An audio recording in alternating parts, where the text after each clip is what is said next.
Bertemu lagi dengan saya, Sulaksono, relawan pertolongan psikologis pertama. Sudah paham ya dengan penjelasan di video pertama yang membahas tentang kondisi krisis dan video kedua tentang prinsip-prinsip penanganan kondisi krisis. Nah, pada video ketiga, saya akan menceritakan tentang bagaimana melakukan P3 yang baik. Pandemi COVID-19 merupakan kondisi krisis yang terjadi hampir di seluruh dunia. Pertolongan psikologis pertama sangat diperlukan dalam situasi pandemik ini. Nah, untuk itu, mari kita perhatikan 3 hal penting dalam memberikan P3.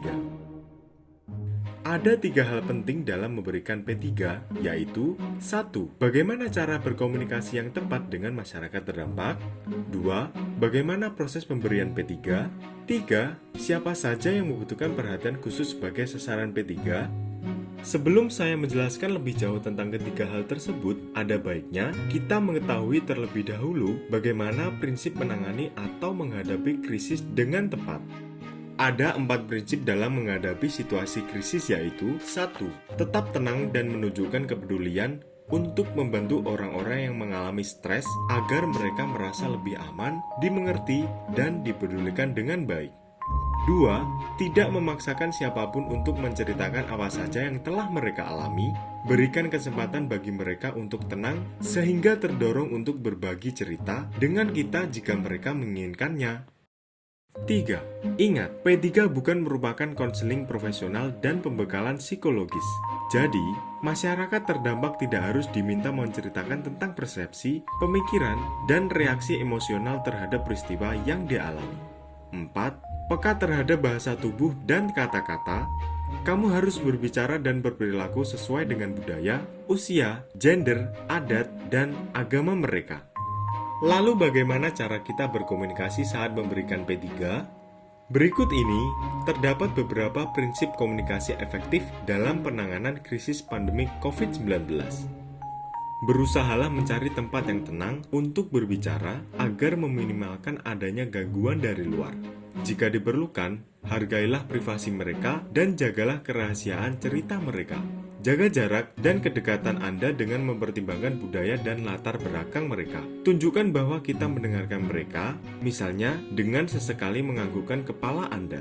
Bersabarlah dan tenanglah. Ketepatan informasi.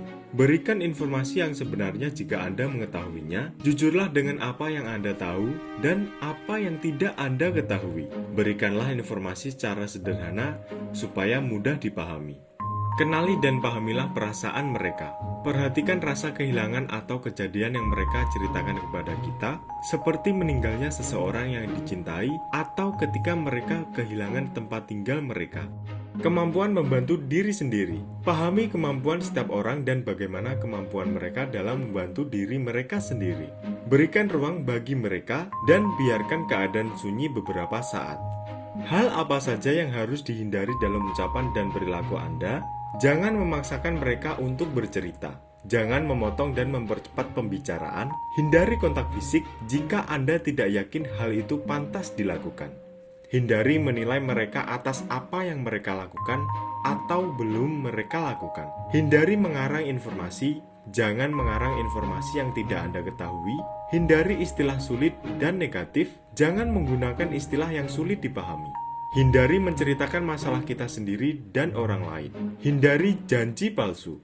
Jangan memberikan janji palsu atau menenangkan mereka dengan informasi yang palsu ya. Hindari meremehkan kemampuan mereka dan seolah-olah kita yang harus memecahkan masalah.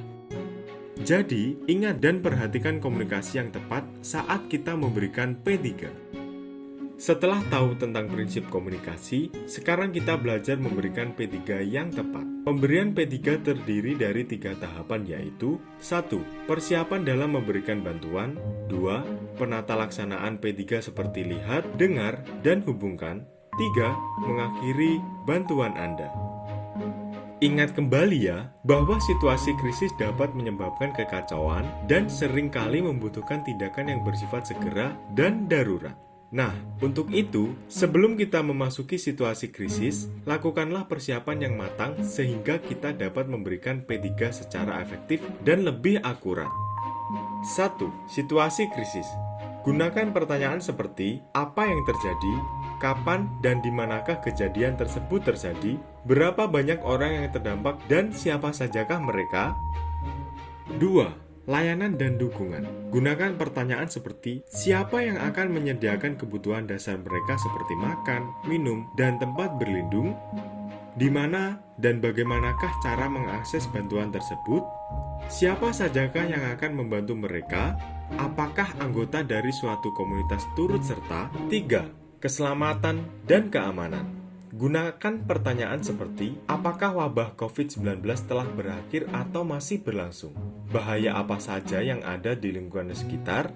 Apakah ada area tertentu yang tidak boleh dilewati untuk alasan keamanan? Atau apakah ada area yang terlarang untuk saya masuki?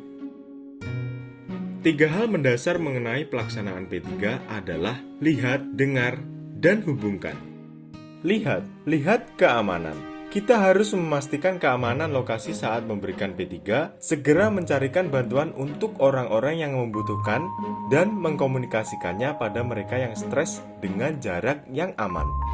Lihat orang-orang yang terlihat jelas membutuhkan pertolongan kebutuhan dasar dengan segera, dengan cara mencarikan bantuan kepada mereka yang membutuhkan kebutuhan dasar dan bersifat darurat. Mereka yang cedera diarahkan ke petugas yang terlatih P3. Lihat orang-orang yang menunjukkan reaksi tertekan yang serius, pertimbangkan siapa saja yang memerlukan P3 dan dapat tertolong dengan maksimal.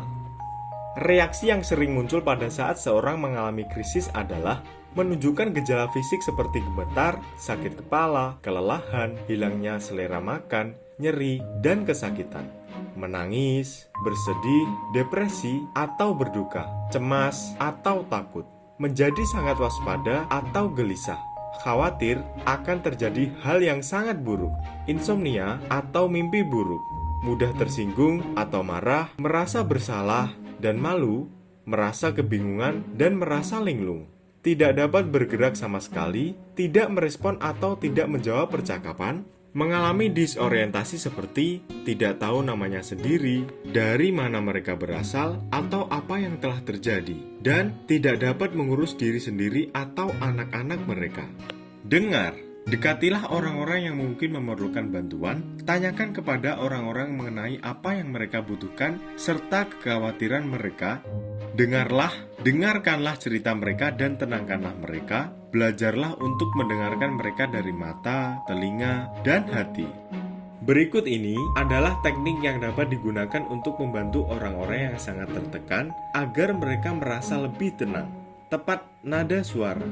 Jagalah nada suara Anda tetap lembut dan tetap tenang. Pertahankan kontak mata. Jika dianggap wajar dalam suatu budaya, jagalah kontak mata Anda saat Anda berbicara dengan mereka. Kita ada untuk membantu. Ingatkan mereka bahwa Anda ada untuk membantu mereka. Bantu kontak dengan lingkungan sekitar. Jika seseorang merasa seolah tidak percaya pada realita dan merasa kebingungan, dia dapat dibantu melakukan kontak dengan lingkungan sekitarnya. Hubungkan. Bantulah orang-orang untuk mendapatkan kebutuhan layanan mendasar, bantulah orang-orang untuk mengatasi permasalahannya, berikan informasi, hubungkan mereka dengan keluarga mereka dan bantuan sosial. Bantulah mereka untuk dapat membantu diri mereka sendiri, sehingga mereka dapat mengontrol dirinya untuk menghadapi berbagai situasi. Bantu mereka mendapatkan akses untuk layanan dan kebutuhan dasar mereka dengan cara segera bantu mereka untuk memenuhi kebutuhan dasarnya, seperti makan, minum, tempat bernaung, dan sanitasi. Identifikasi kebutuhan khusus. Pelajari kebutuhan khusus yang mereka perlukan, contohnya penanganan kesehatan, pakaian, atau peralatan makan untuk anak-anak. Cobalah untuk menghubungkan mereka dengan bantuan yang tersedia. Pastikan semua mendapatkan bantuan, seperti memastikan orang-orang dengan kondisi rentan dan komunitas marginal tidak terlewatkan dalam mendapatkan bantuan. Kunjungan ulang. Kunjungi mereka kembali apabila Anda menjanjikannya. Selanjutnya, bantulah mereka dalam mengatasi masalah. Bantu mereka mengenali support system dengan cara membantu mereka mengenali siapa sajakah yang dapat mereka jadikan tumpuan dalam hidupnya, misalnya teman atau keluarga.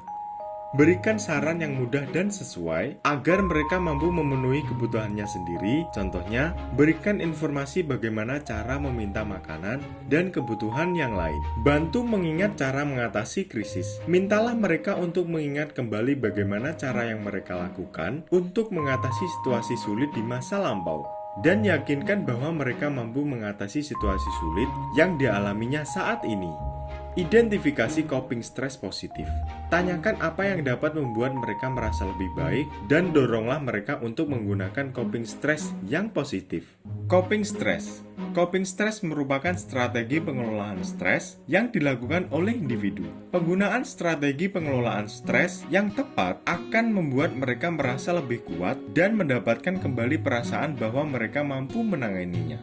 Mendorong mereka memiliki strategi coping stres yang positif dengan cara istirahat yang cukup, makan teratur, dan mengonsumsi air putih, meluangkan waktu bersama orang terdekat, diskusikan masalah dengan orang yang dapat dipercaya, lakukan aktivitas yang membuat rileks seperti bernyanyi, berjalan, berdoa, lakukan olahraga, carilah cara yang aman untuk menolong orang lain saat peristiwa krisis. Lalu, cara mencegah strategi coping stres negatif adalah hindari narkotika, merokok, dan minuman beralkohol. Hindari bekerja terlalu lama tanpa waktu istirahat. Jangan menghindari keluarga dan teman-teman Anda. Jangan remehkan masalah kebersihan. Jangan menjadi kasar. Berikan informasi. Orang-orang yang terkena dampak krisis akan menginginkan informasi yang akurat mengenai kejadian tersebut, kondisi orang-orang terdekat, keamanan mereka, hak-hak mereka, dan bagaimana cara mendapatkan bantuan dan kebutuhan mereka.